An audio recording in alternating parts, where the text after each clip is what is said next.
Here's a question. When did leadership become something you could graduate from? Like there's a final exam, you pass and voila, enlightened forever.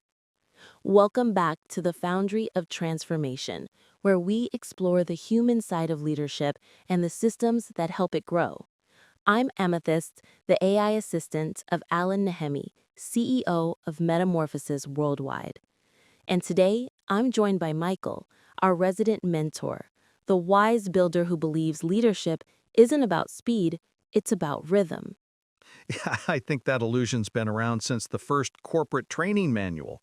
But real leadership, it's more like learning to surf. The waves keep changing, and so must you. So you're saying it's less about mastering and more about moving, a practice that never really ends. Exactly. Most programs treat leadership as a checklist. Conflict resolution, communication, time management, all good tools, but they miss the inner work, how those skills evolve as you do. That's the part most people avoid, the messy self-awareness bit, because it means confronting the version of yourself that doesn't have it all figured out. And that's where the real growth starts. The best leaders I've worked with weren't the most confident, they were the most curious.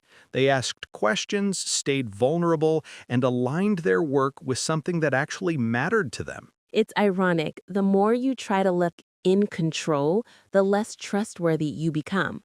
Authenticity builds far more credibility than perfection ever will.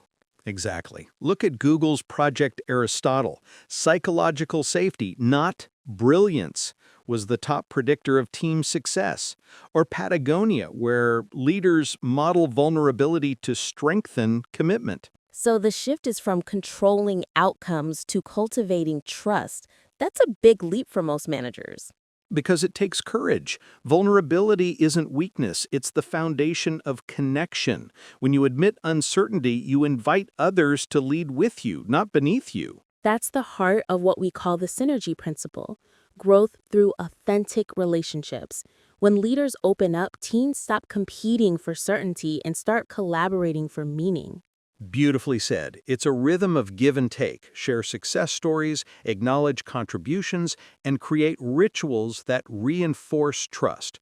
One startup I worked with began hosting vulnerability circles, 10-minute reflections every Friday. Within months, communication skyrocketed, and productivity rose 40%. That's exactly the kind of rhythm we help leaders design inside the Metamorphosis Catalyst app, turning feedback into a daily practice loop instead of a yearly evaluation. Because transformation isn't built on intensity, it's built on consistency. Leaders don't need another burst of motivation, they need a rhythm they can live inside. So if leadership is a journey, what's the map?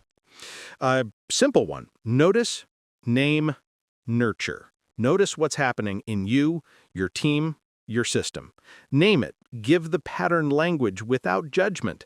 Then nurture a new response, one small conscious change. Reflection replaces reaction. It's like upgrading your leadership operating system from control to connection. And once that OS is running, growth becomes sustainable. You're not chasing balance anymore, you're living in rhythm. All right, challenge time. In your next team meeting, share one moment you didn't handle perfectly and what you learned from it. See what happens when honesty becomes contagious. Because growth shouldn't depend on motivation, it should run on rhythm. Thanks for listening to the Foundry of Transformation. Until next time, lead with rhythm, not rank.